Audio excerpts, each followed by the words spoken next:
De conversa boa, todo mundo quer participar. O antagonista também.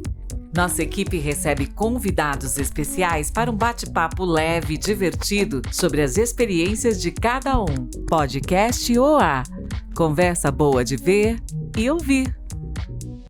Salve, salve! Eu sou Felipe Moura Brasil, sejam bem-vindos a mais um episódio do Podcast OA. Lembrando que todos aqueles que a gente já fez ficam disponíveis na playlist Podcast OA no canal de YouTube de O Antagonista. Estou aqui hoje com José Inácio Pilar, também apresentador aqui do nosso portal e comediante amador. A gente já vai contar essas histórias. E recebendo um comediante profissional, ele que é redator, humorista, apresentador, endividado por também, isso fazendo várias múltiplas funções e tarefas, mas também talentos. Eu tive o privilégio de conhecê-lo nos bastidores do mercado da comunicação, nessa interseção que muitas vezes existe entre o jornalismo e o humor. Já fui a show dele, espetáculo. Como é que você se refere a seu show, seu espetáculo? Como você fala assim, eu fiz um show, eu fiz um monólogo, né? eu fiz uma... Eu me sinto mal com show, parece Broadway, né? Parece que vai cantar. Mas eu acho que espetáculo é pior, é mais arrogante. Espetáculo é uma coisa, é muito hiperbólico. Cara, eu acho que é show mesmo. Não sei, tinha que ter um nome na apresentação, é muito... Parece que é na escola. É um PowerPoint, slide. Não tem, acho que devia criar ter um neologismo pra ser criado aí. Não sei, talvez... Acho que show é mais fácil. Maurício Meirelles, seja muito bem-vindo aqui Obrigado. ao Podcast OA, nossa redação. Estamos muito felizes com a sua presença. Pô, imagina. E eu queria começar, aliás, falando sobre o show seu que eu vi já faz um tempo, mas era um show que falava sobre várias gerações. Você tem falado muito sobre a geração Z, você fala dos conflitos geracionais. E eu achei aquilo muito envolvente, fascinante, porque realmente você vai refletindo ali sobre várias gerações, e obviamente cada um tem o exemplo da sua própria família, do entorno, você cita histórias com seu pai, e quer dizer, uma peça, um espetáculo, um show, que tem uma espinha dorsal, tem um conceito. Existe essa dificuldade no humor de você criar uma linha mestre para um texto teatral? Porque às vezes pra caramba dessa pergunta. Porque às vezes cada um tem uma história que tem aquela piada, aquela sacada, aquele punch, né, como muitas vezes se diz, mas para costurar vários momentos engraçados, como é que você faz? Para onde ir? E esse show, seja lá como for, ele tinha uma estrutura. Às vezes não se vê, às vezes o humorista começa a contar e ele vai enrolando, e aí eu vim de casa e fiz isso, e aí no domingo Vira passado... um compilado de histórias. Vira um compilado de histórias, mas você tinha uma linha mestre. Cara, eu vim da publicidade. Acho que isso daí começa, assim, minha história. Como eu vim da publicidade, a gente não aprendeu a fazer show de comédia stand-up, mas eu aprendi a fazer roteiro. Então eu sou roteirista. Exato. Então eu comecei como roteirista, e no roteiro a gente aprende uma parada de atos. Começo, meio e fim. Exatamente. Então quando eu comecei a fazer stand-up, eu primeiro escrevia textos. Todo comediante stand-up, ele começa com textos. Então ele vai chegar e falar assim, cara, eu tenho um texto sobre... O Botafogo tá sendo campeão da Libertadores e tal, e, sei lá, é a única coisa que eu penso agora, você pode ver que é o Botafogo. Não, vamos falar... Botafoguense, Grande, Meirelles, tá de felicíssimo aqui nessa fase. Tenso. Não vamos falar sobre isso agora. Mas assim, eu tenho uma linha mestre na minha cabeça, vou falar sobre o Botafogo. Então eu tenho começo, meio e fim, 3 minutos, beleza. Aí depois você tem uma outra semana, você vai falar do Big Brother. Aí depois você vai falar de outra semana do Antagonistas, que o Felipe falou. Nossa, a cagada que ele falou, vou fazer uma piada sobre isso. Você tem vários retalhos. E aí, como você faz um show de 10, 5, 15 minutos, isso funciona. Quando você vai fazer um show de 1 hora, eu sempre criei o conceito do roteiro. Tipo, eu vou falar sobre o que nesse show? Eu vejo meus colegas, muitos deles pegam várias compilações, junta tudo e faz um show. Eu sempre olhei assim, tipo, o que eu quero dizer nesse show? Esse é um show que eu quero falar sobre juventude. Então eu pego um tema, eu começo a destrinchar ele quando eu vejo, eu vou fazendo o começo, meio e fim dele. Então ele, pra mim, ele tem uma coisa mais de espetáculo do que comédia, do que retalhos que eu vou juntando pra contar uma história. Então tem uma ideia que eu quero passar no final. Isso me chama a atenção porque eu escrevo, e para escrever, você deu a resposta precisa, você é redator. Então, se pensa no conceito, se pensa na arquitetura do texto. Isso, embora você vai moldando, às vezes você escreve lá na frente, aí você volta, peraí, tem um callback. Essa fica melhor aqui, esse parágrafo. Isso. Os caras que eu gosto, geralmente, eles têm uma coisa meio... obviamente, o cara ele pode falar sobre copo e falar sobre celular, mas tem alguma coisa que junta esses dois assuntos, do que simplesmente botar... Não tô falando que eu acho errado. É que eu gosto dessa coisa do tipo, cara, eu começo a falar de um tema, quando eu vejo, eu tenho 45 minutos falando sobre esse tema. Então dá pra fazer de várias formas diferentes esse mesmo tema. E aí eu acho que é mais fácil até pro cara comprar, pra entender, esse show é sobre isso. Eu vou lá ver. Inácio, uma pergunta. Você falou, tu começa a falar sobre um tema, quando eu vejo tenho 45 minutos. Quando eu vejo é quanto tempo? Temos um hiato de quanto tempo até você ter material para um show de 45 minutos? Hoje que você já tem o domínio do texto, né? É que eu acho assim, olha só. Eu comecei a fazer um texto recentemente sobre doenças. Doenças que a gente tem nos momentos. Burnout, sei lá, bipolaridade e tal. Cara, automaticamente eu escrevi 3 doenças ali, fiz uma piada e tal. Isso tá na minha cabeça. Já tá decorado na minha cabeça assim, cara, eu tenho um tema sobre doenças de saúde mental. Acontece uma situação com o Felipe, a gente tá no elevador. Ele fala, cara, eu descobri que, todo mundo agora tá com essa mania de ser TDAH. Eu falo, puta, verdade. Isso encaixa naquele. Então, automaticamente, como se o meu texto ele tivesse aberto. A diferença de vocês, como jornalismo, vocês entregam um texto, dão enter, acabou, próximo texto. Como eu tô em atividade, o nosso show só termina quando eu gravo um especial de comédia. Aí eu tô entregando esse material pro mundo e não vou utilizar mais. Isso daqui é o entregue. Enquanto isso, vai crescendo. Todo comediante, você vai entrevistar aqui o Albani, você vai entrevistar aqui o Padilha, a gente tem uma base, a gente tem 10 minutos de material. Quando vê, esse 10 minutos vira 50 minutos, porque não é que a gente vai acrescentando piadas, porque a gente quer... Cara, a vida vai dando essas piadas pra gente. É como se tivesse o tema estabelecido, geração Z. Cara, de repente o meu algoritmo só vê geração Z, eu só penso em geração Z, e de repente essa porra começa a entrar. E quando eu vejo, vai crescendo, eu vou acrescentando coisa, tirando coisa. Cara, você falou do Botafogo e eu me toquei que você ilustra a minha antiga tese, que eu tenho há anos. Fala assim, eu gosto de botafoguense porque para ser botafoguense necessariamente tem que ser bem-humorado. Mas eu tenho essa tese também, sabia? O Maurício Meirelles é a encarnação da minha tese. Cara, eu vou te falar, o Botafogo, ele ensina você a ser comediante. Porque, você tá quantos anos? Ele te impõe humor. Essa revelação aqui é o puro. Tem Nossa, 43 anos. Glória Maria, tá foda. 43 anos. Então a gente veio da mesma geração. Uma geração que a gente, perdeu o título pra caramba, não acompanhou. O Botafogo perdeu muito jogo. Então, você perdeu, meu Flamengo ganhava sempre. Ah, tu é flamenguista? Sou. Achei que você era botafoguense. Você ia pra escola, cara, toda segunda-feira e toda quinta tu era trollado. Tinha uma zoeira em cima de você.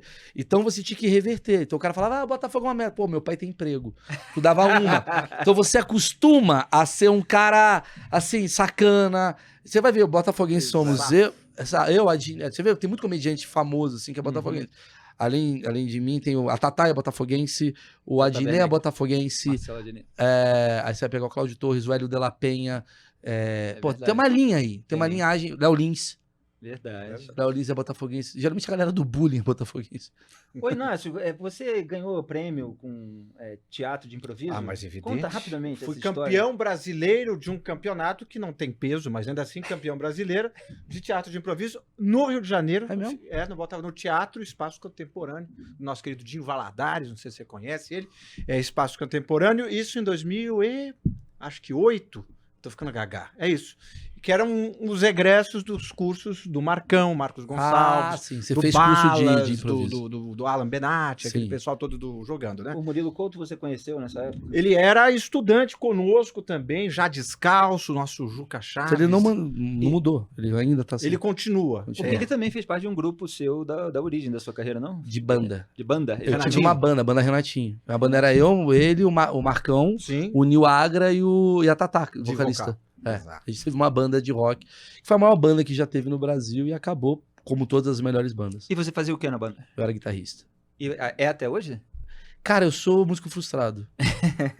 É muito legal. A comédia é fantástica pra reunir todas as frustrações. Pra cacete, cara. A E comédia... extravasar, botar pra O Murilo queria ser músico, eu queria ser músico, o Nil Agra queria ser músico, o Marcão queria ser músico. Tem uma coisa desse lugar do frustrado, né? E aí vai pra comédia, porque a comédia, querendo ou não, você não precisa depender de uma banda, você não precisa depender do baterista ter agenda, é meio que você é a banda. Né? Eu sozinho resolvi fazer o que eu quis fazer. E de repente a gente tá fazendo show pra multidões que uma banda hoje talvez a gente não teria tido, entendeu?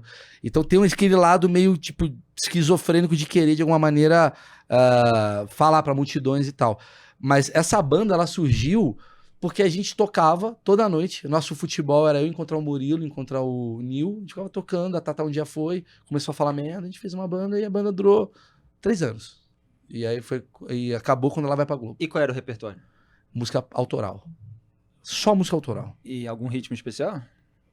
um ritmo especial, rock and roll, o famoso rock and roll. Mas um rock and roll de verdade, não rock and roll que a gente vê na rádio. Certo. Um rock and roll agressivo, um rock and roll que... Com lambada, não? Um pouco. Lambada. Mas um rock que Led Zeppelin estaria orgulhoso da gente. Agora, Maurício, eu sou carioca e moro em São Paulo, embora, enfim, passe Isso é a mesma maioria coisa, dos fins de semana do Rio. Pois é.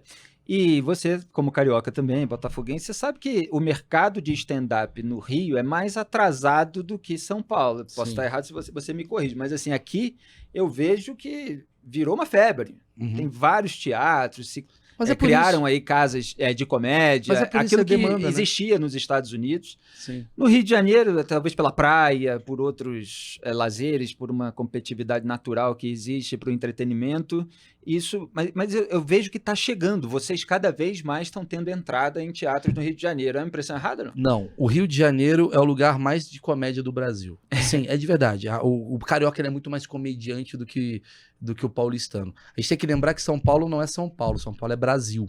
Então aqui a gente atende uma plateia brasileira, cara. Aqui tem o goiano que tá morando sozinho, tem o cearense que tá com a família aqui, tem o carioca que veio trabalhar com a família. Então, Então aqui, cara, tu se comunica com o Brasil inteiro. E a visão que eu tenho é o cara que se comunica em São Paulo, ele se comunica com o Brasil muito bem. Porque a gente, cara, tem noite aqui em São Paulo que é só de nordestino. Sei lá, 4 comediantes nordestinos fazendo pra uma plateia nordestina. Tem noite que é, sei lá, tipo, você vai pegar às vezes uma noite numa quinta-feira, é o cara que veio do congresso, fazer um congresso aqui, ele vai assistir um show e, porra, tem uma demanda ali. Tem show só em inglês, a gente faz show só em inglês, pra galera que vem, sei lá, o cara da Samsung fazer um evento aqui. Então, a gente aqui tem muito repertório pra isso. O Rio de Janeiro, além de ser um lugar, digamos assim, muito movimentado, é a comédia brasileira mais, assim, mais forte, assim, tipo, todo comediante se dá muito bem em shows no Rio de Janeiro, todo, porque o Rio de Janeiro ele já tem essa sacanagem, essa coisa da comédia, já tá no nosso DNA, né, eu acho que o comediante, o carioca, ele tem essa coisa da sacanagem, do bullying, então, todos os meus colegas, quando vamos pro Rio de Janeiro, cara, puta, é show lotado, é esgotado, e a gente mudou uma coisa, antigamente o cara ia pro teatro pra ver o cara da Globo.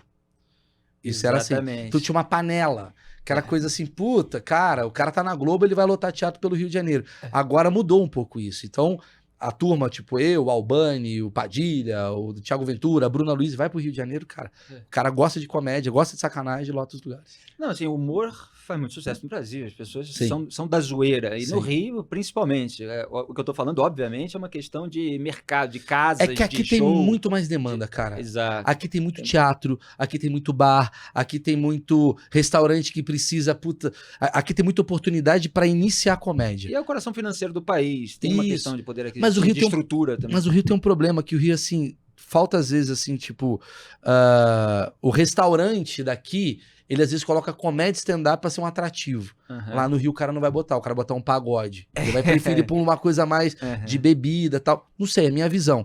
Mas aqui é muito maior, Felipe. Aqui é muito mais gente. Exatamente. Tanto que o carioca ele vem pra cá, às vezes conquistar mercado e tal. Então aqui eu acho que o cara que quer fazer stand-up comedy, ele vem pra cá. E é curioso, só pra completar, cada lugar que você faz do Brasil, você entende um Brasil diferente. Por exemplo, o Rio de Janeiro é o lugar mais bagaça pra fazer show. Você faz putaria, você fala merda, o cara ri pra caralho. Curitiba já é o oposto. É textos inteligentes, textos Tem mais... que ser mais refinado. Refinado, porque lá é o lugar do teatro brasileiro.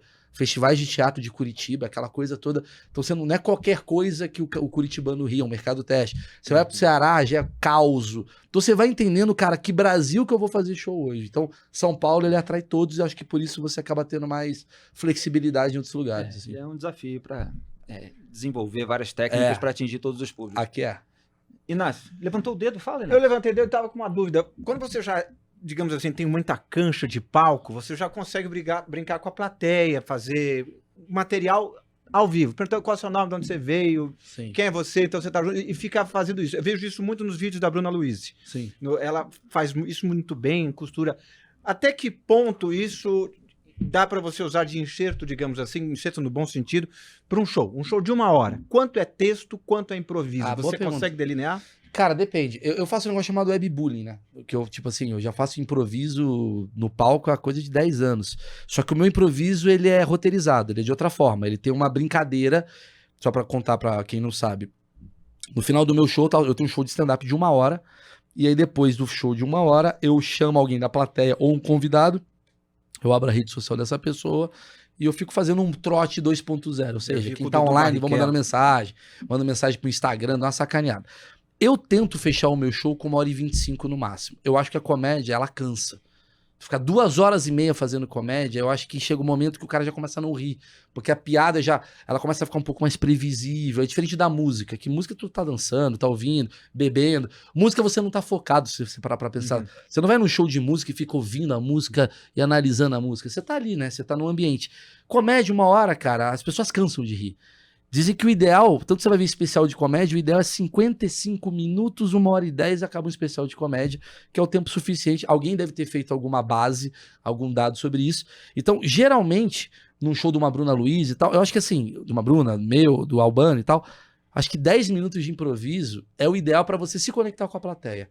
Porque tem aquela coisa assim, cara, é foda você chegar no palco, tu chega lá e tá todo mundo te esperando você ser engraçado. Falta uma conexão. Se chegar e já falar, óbvio que tem gente que já tá te esperando, o cara já gosta de você. Mas é muito legal. O que você faz quando você chega numa mesa? Você não chega contando um texto. Você chega numa mesa e fala, ei, pessoal, beleza? Ó o Filipão, pô, legal essa camisa, hein, cara? Comprar onde? Você já tá, tipo, esse cara é um filho da puta. Você já tá abrindo. Quem viu de longe? Deixa eu ver, você. Então você vê, olha só quanta gente vê de longe. Quem que tem um nome estranho? Aí você vai criando dinâmicas. Até pra plateia entender, tipo, qual que vai ser o mood ou o humor do espetáculo. Isso daí, pra mim, é um típico lugar para você iniciar a sua apresentação. Começa, fala do local, fala das pessoas, traz todo mundo, tá todo mundo rindo da mesma coisa, todo mundo junto, e aí você vai. Mas tem que tomar cuidado, porque eu acho que excesso de improviso também pode ser chato. Porque parece que você tá caçando piada e você, tá, eu paguei pra ficar vendo um brother falando, e aí, qual é o seu nome? Ah, Felipe, opa! Exatamente. Tá, tem piada pra isso? Não. Quantos você tem? 43. Epa! Porra! Você não tem nada também, né? Você só um comentário. É uma questão de ritmo. É ritmo, como cara. Como programa audiovisual, radiofônico, a gente que tem... E é bom ter essa escola, né? De TV, de cara, rádio, você entender o ritmo. Eu acho que o ideal pra tudo na vida é o improviso. Inclusive dessa entrevista aqui, a gente tem que ter ritmo. Eu acho que tem que ser uma coisa... Você faz rádio, cara. Rádio é ritmo. Quem falou isso uma vez? Acho que foi o Pânico. O Carioca falou isso uma vez numa entrevista que eu pirei, que ele falou assim, a gente que vem da rádio, que eu também vim da rádio, né? Fiz rádio pra caramba. A gente não consegue deixar o assunto morrer. Eu vim do palco também, stand-up. A gente sente um momento que a gente fala, cara, eu preciso mudar de assunto. Eu preciso. A gente é a nossa própria audiência. Porque você percebe, eu tô fazendo um show de comédia. Eu tô conversando com o cara, de onde você veio? Cara, tá 2 minutos, não tá graça? Você tem que mudar de tema. Então, o que eu acredito? O bom improviso, ele é mentalmente roteirizado. Não que você vai com a piada pronta, mas você tem uma guia do tipo assim, se meu improviso de 5 minutos não render, eu vou ter que fazer ele transformar em 1, eu vou ter que aumentar um... Você vai criando quase como um esquema tático do que você vai fazer. Puta merda, a galera tá rindo de putaria, então você mais aqui pesado, aquele texto que eu tinha sobre filosofia grega, não vou fazer, eu vou mudar aquele texto pra falar aquele... Então você tem um esquema tático na tua cabeça e você vai usando os seus melhores jogadores, aí você vai traçando. A gente tem isso aqui, é um reloginho que apita. Você sabe, às vezes você sabe que você tá falando demais, porque às vezes tem que fazer uma explanação mais longa, mas aí você fala, não, já vou terminar para concluir. Tá? Exato, você mesmo sabe o que o cara tá pensando. Exatamente. Você já se antecipa. É legal isso, né? E aí, como diretor de jornalismo, tem que dirigir comentarista, etc, para passar a palavra, para não ficar aquela coisa repetitiva que prolixa, né? Dispersa o espectador. Às Sim. vezes ele tá ouvindo, porque a atenção, o foco exige um certo esforço. E se você não prende o cara, ele de repente começa a se ligar em outra coisa. Tem uma frase do Dave Chappelle, que é um dos maiores comediantes do mundo, que eu acho muito legal. Que ele fala, comédia atual, mais do que engraçado, você tem que ser interessante. Eu acho isso muito foda. Porque, em graça, a gente tá nos memes. Tem muito meme que ganha do comediante. Porra, igual o Botafogo ganhou, o Trump ganhou. Cara, tu entra no Twitter e já tem nego fazendo piada melhor que a tua. Mas a questão é, um meme ele dura 7 segundos. Como é que você vai contar essa história? Tu vai saber ser interessante? Então você ser prolixo... Às vezes eu vejo áudios de amigos meus que eu falo, cara, você poderia falar isso de uma forma tão mais interessante. Por isso que a gente às vezes não gosta de ouvir o áudio, que o áudio ele demora 4 minutos, às vezes uma eternidade, porque o cara ele não consegue chamar a sua atenção. Então é muito difícil você se tornar interessante durante 1h30. Então você tem que ter técnica. Você falou desse negócio do começo da interação com o público, desse improviso calculado, evidentemente, com um tempo limitado, eu me lembrei que eu encontrei uma vez o Renato Albani numa festa de casamento, e aí eu brinquei com ele, falei, Albani, pega o microfone aí, Albani, vai lá, velho, sobe aí no palco, dá o chute, tava todo mundo dançando. Ele, não pode ser assim, não. Não tinha clima, né? Pra de repente começar alguém com o microfone e contar piada. Quer dizer, no teatro o cara tá indo, o cara já gosta do seu trabalho, a pessoa conhece mais ou menos, tá levando a outra e por tal, isso que tá preparada para aquele cerimonial, né? Tem uma grande complicação de fazer evento corporativo. Tipo, eu aprendi a fazer. É difícil. Eu aprendi com uma técnica, que é a primeira técnica de você bater papo com as pessoas. Porque, pensa assim, quantas vezes eu já fui contratar... O Santander me contrata meu show e faz a pior coisa. Vai ter uma surpresa. Vai fazer pro funcionário. Vai ter uma surpresa 7 horas da manhã. Quando acabar o dia... Você tá cansado. Você tá aqui desde as 6h30 da manhã. Meta. No final tem uma surpresa. Aí o cara já pensa, Ivete Sangalo, Jota Quest, Beatles. Beatles vai voltar no Santander. Aí chegou o Maurício Meirelles, a primeira reação do cara, vai tomar no cu, vai ficar puto. E aí, você entra querendo contar piadinha, e o cara tá cansado. Então imagina eu entrar e vou falar assim, fala pessoal do Santander, tudo bem? Gente, banco é complicado. Aí você começa a falar do tema que o cara já não aguenta mais ouvir.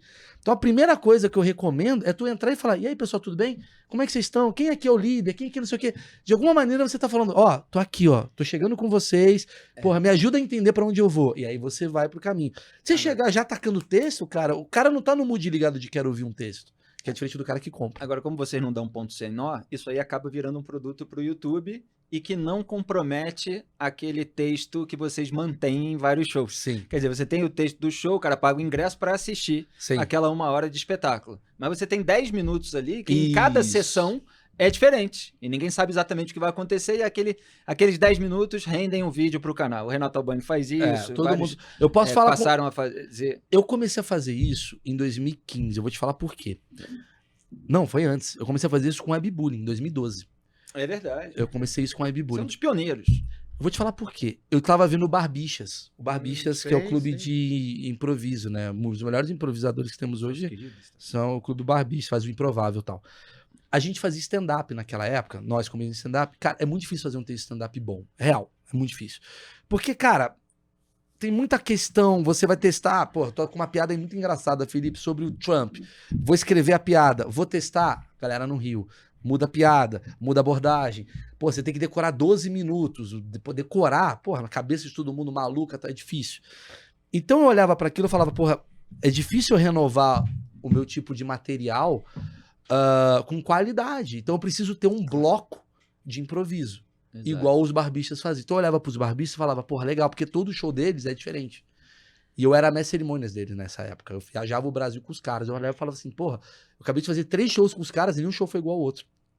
Isso faz com que o público volta.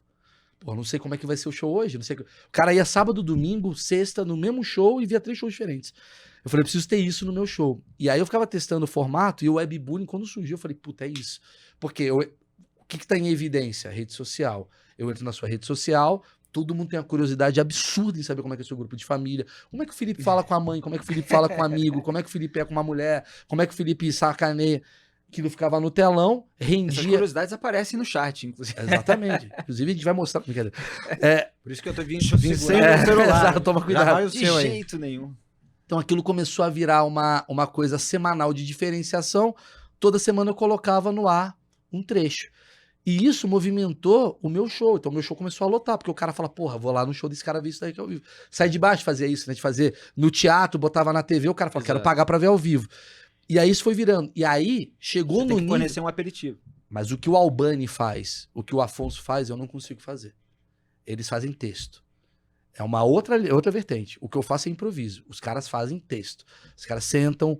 o Albani faz muito isso, né? Teve a situação da semana, sei lá, a Jojo Todinho agora é de direita. Ele vai, escreve 15 minutos sobre esse assunto, ele testa no palco, filme e posta. Já não é minha competência. Minha competência é, tudo que for baseado em improviso com alguma situação eu vou fazer.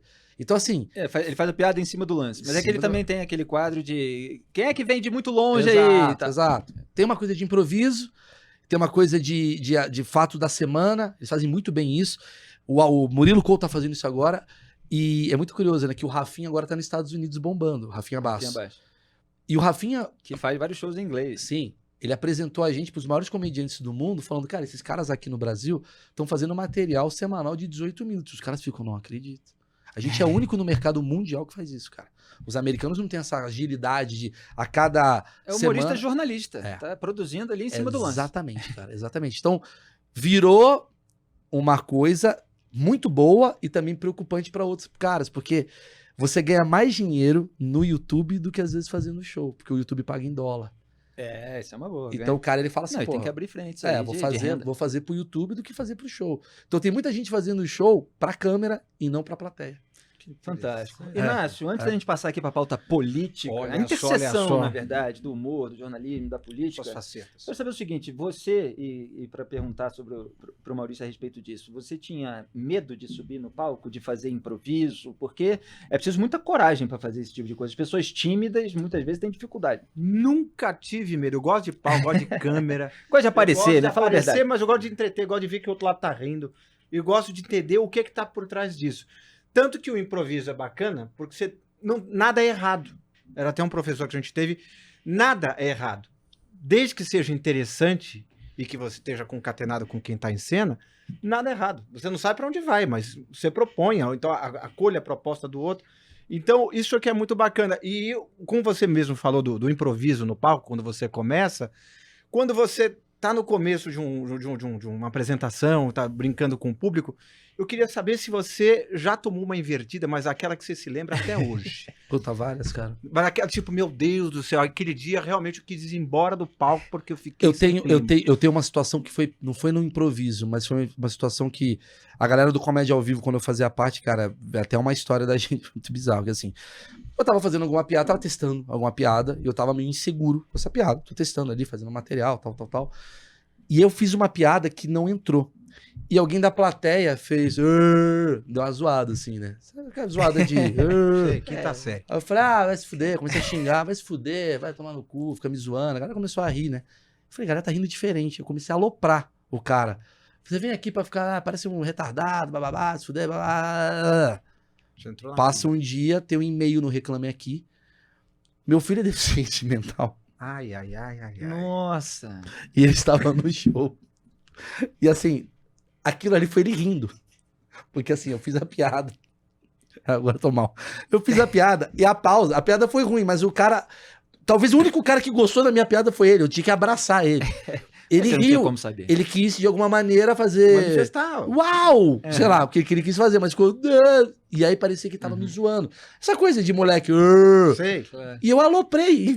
Então eu fui muito escroto. Pra plateia, uma parte da plateia falou, ou ele sabe que o cara é deficiente, ele tá sendo cruel. E outra parte foi, cara, tá engraçado, porque o Maurício não faz ideia o que aconteceu. Então tem uma risada de constrangimento. Tipo, então, assim.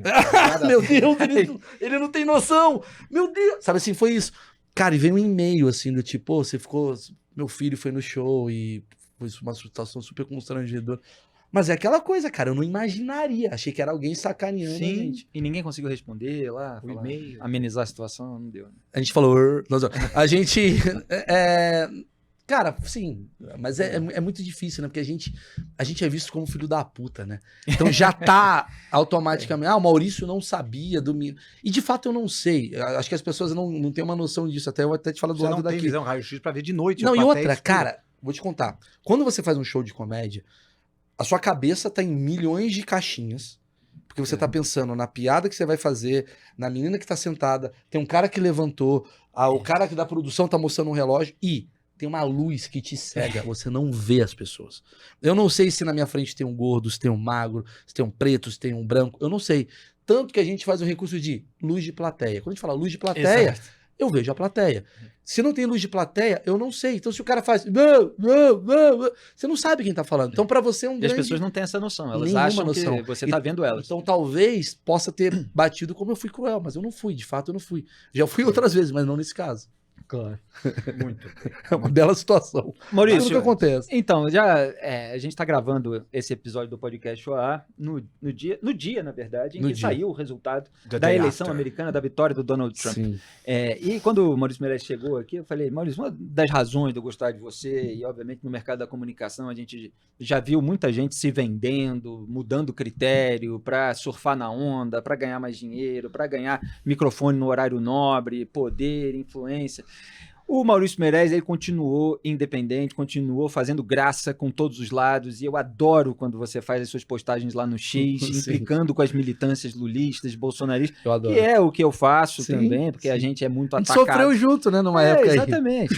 Porque é isso. Você vigia o poder, muda o poder, você continua vigiando. Só que as pessoas não entendem. Elas acham que você tem que estar de um lado ou do outro. Sim. Eu estou do lado de jornalista, Sim. que é o lado E independente. eu do lado da comédia. Do lado... Não, porque eu queria dizer isso para você. Não tem coisa mais sem graça, cafona e ridícula do que o humor a favor. Eu odeio, cara. Eu odeio humor a É o favor. humor a favor, humor governista, chapa branca. Humor chapa branca, né? Quer dizer, no mínimo você tira um sarro, mesmo que você respeite, mesmo que tenha boas ações em determinado governo, mas você faz uma graça com aquilo, até eventualmente de uma maneira respeitosa. Agora, você fazer aquele humor em defesa, Sim, aquele humor de propagandista, tem um monte de gente que está fazendo, sim. que teve gente que fez no governo Bolsonaro, tem gente que faz nos governos do PT, e tem gente que faz até de uma maneira anacrônica. O sujeito está passando pano para o Lula, enquanto o Lula não está no poder.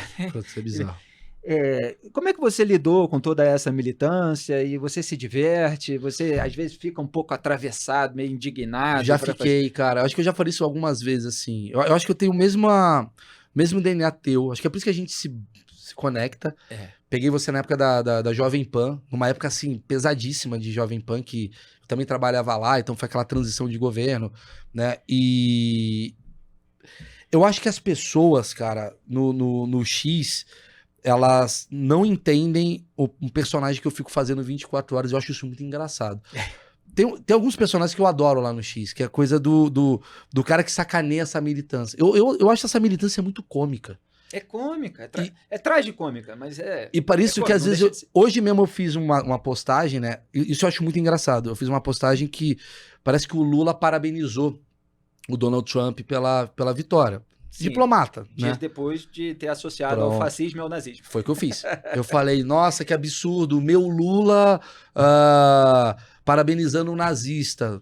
Acabou o Lula pra mim. Beleza. Isso é uma ironia, obviamente, né? Quem me conhece, sou comediante e tal. E eu tô batendo em quem? Na esquerda. Que a esquerda, teoricamente, tá cheio desses personagens. Quem ficou indignado foi a direita. Isso eu achei Pelo engraçado. seu Lula. Meu Lula. O cara achou que eu estou falando sério. E eu olho pra aquilo e falo, é muito engraçado, porque o cara ele vem com tanta pedra, de tanta certeza, Isso. e o cara não entendeu a piada. Uma piada que é uma sátira do cara que é um militante petista. Então, eu olho pra esses dois lados aqui antagônicos, e eu fico rindo, porque eu falo assim, caraca, a pessoa que tá ali, ela tá simplesmente cega e radical de ambos os lados. Ah, Maurício, você também tá. Eu vim do Twitter da zoeira. Eu comprei aquele terreno Na época boa. na época boa. E quando eu vi essa galera entrando, eu, em vez de sair, eu falei, cara, eu vou zoar dessa galera. E às vezes eu tô lá, cara, eu faço coisa realmente pra provocar. Porque eu até fiz uma vez uma tese, que eu fiz um experimento social.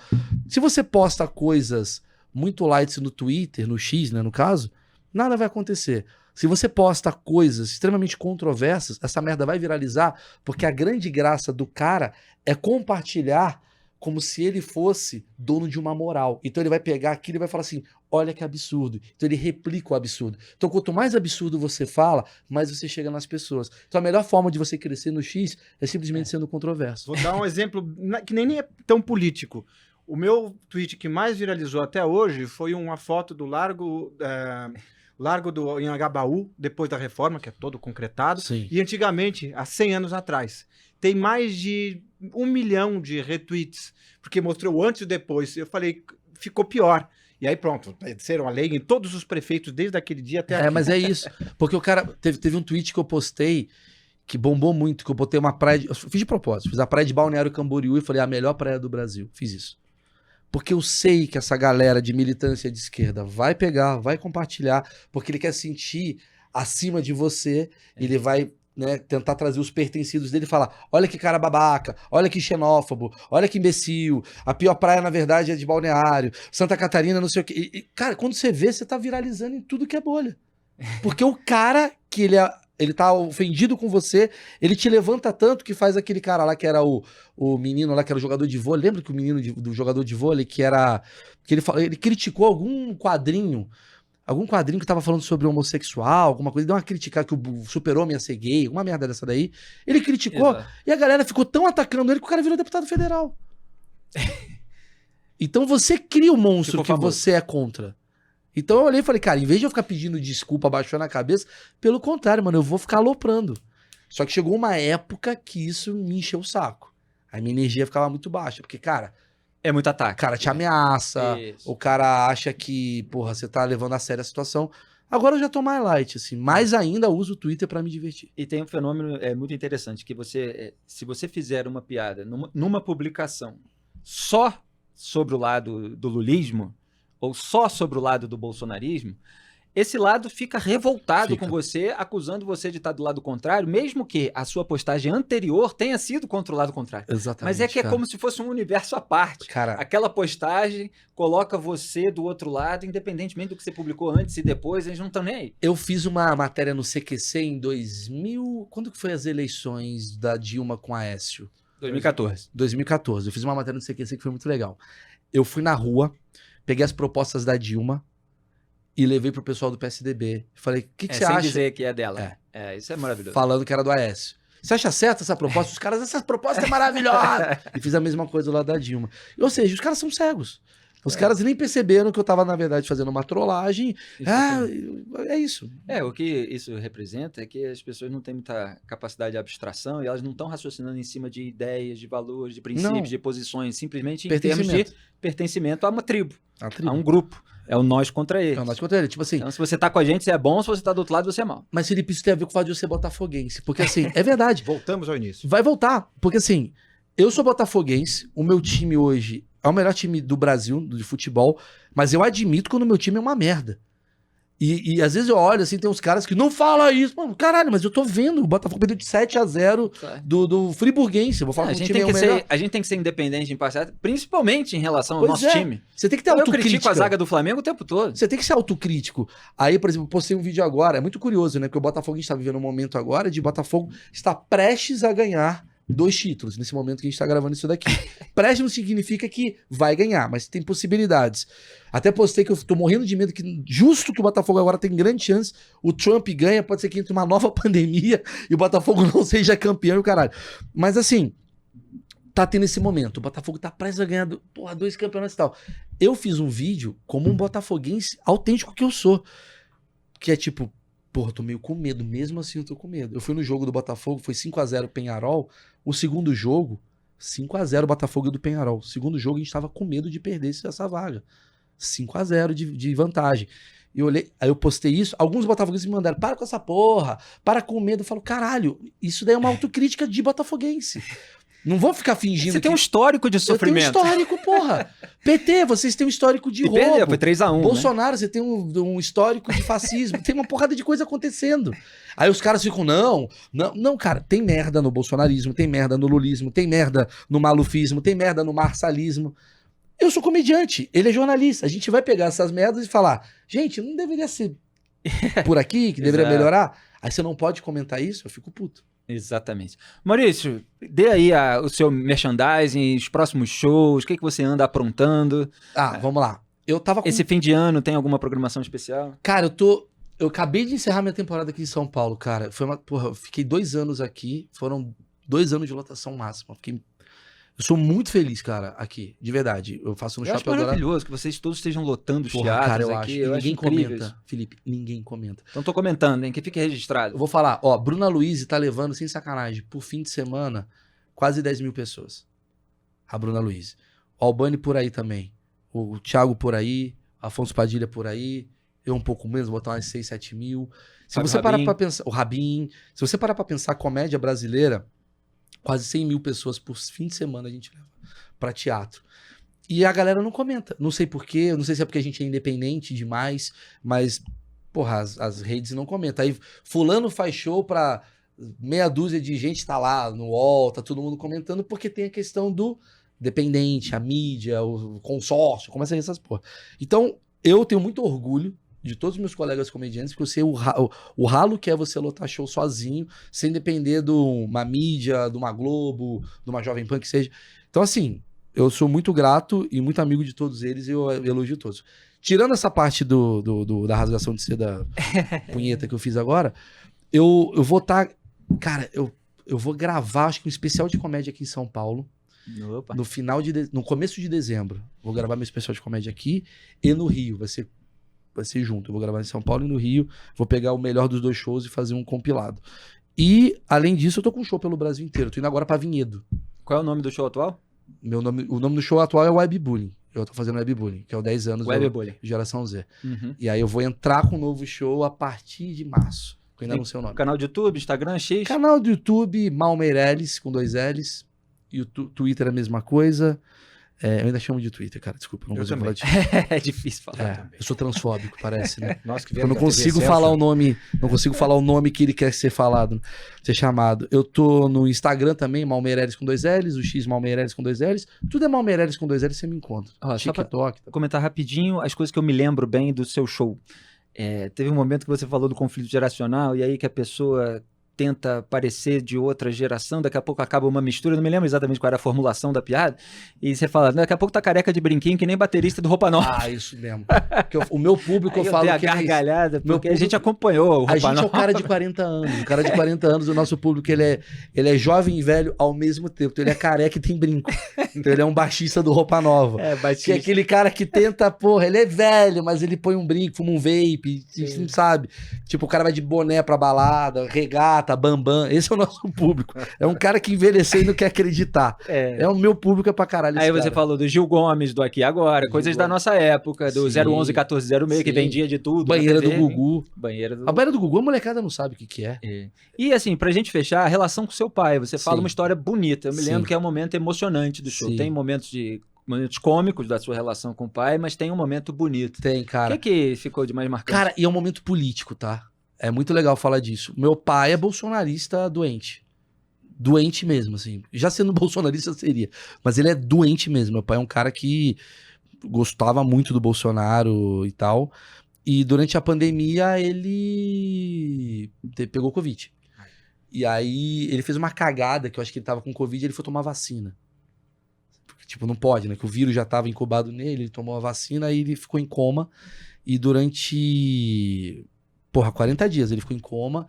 E nesse período que o meu pai tava em coma, tava acontecendo uma merda no governo, seja federal ou seja estadual, que era hospital, remédio. Então eu vi uma cena muito pesada. O meu pai, ele tava num plano de saúde, ou seja, num hospital particular, e estavam tentando confiscar, o governo, o estado, tava tentando confiscar os remédios para levar pro público, tirar do particular pro público, o público não tinha comprado as remessas. E eu botei a boca no balão no Twitter, xinguei, eu ouvi de vários diretores do hospital, isso tá acontecendo. Naquele momento você ficou sério. Fiquei muito maluco, escrevi pra caramba, aí veio Secom, aí veio mais porrada, militante. Então, eu vivi um momento muito trágico, assim, com meu pai. Meu pai sobreviveu. Né? Meu pai sobreviveu, e a piada que eu conto, que é, depois que o meu pai sobreviveu, de fato isso aconteceu. A primeira pergunta que o meu pai fala, assim, que ele sai de um coma, eu falei, pai, você ficou 40 dias em coma. Ele falou, alguém ligou meu carro. Ele tava muito preocupado se o carro tinha, porque arriado a bateria, né? 40 dias, foi a primeira preocupação do meu pai quando ele volta pra vida, assim. Então, foi uma coisa muito forte, eu conto a relação do meu pai. Meu pai hoje, eu e ele, a gente tem uma relação muito maneira. Mesmo ele tendo visões políticas que às vezes eu não concordo, mas eu acho que a gente aprendeu com a doença dele a focar em outras coisas mais importantes que não política. Que sim, tipo, o Botafogo também nos une de uma forma positiva. Tá aí. É isso. Maurício Meirelles, lição de vida, e eu recomendo muito. que vocês assistam, qual é a nossa câmera, a câmera geral, que vocês assistam aos espetáculos, ao show, ao stand-up de Maurício Meirelles, além de todos os programas que ele faz, com toda essa verve de redator e de uma figura botafoguense muito bem-humorada. Pô, meu Maurício, velho, muito obrigado, imagina, prazer enorme aqui. Desculpa Valeu a correria pela aí, viu? disponibilidade. Tamo junto. E tamo junto. Quem sabe em outras oportunidades ele vem também. A gente vai entrevistar mais humoristas no podcast Show, além de outras figuras interessantes para vocês acompanharem. Um grande abraço e até o próximo episódio. Tchau. Valeu.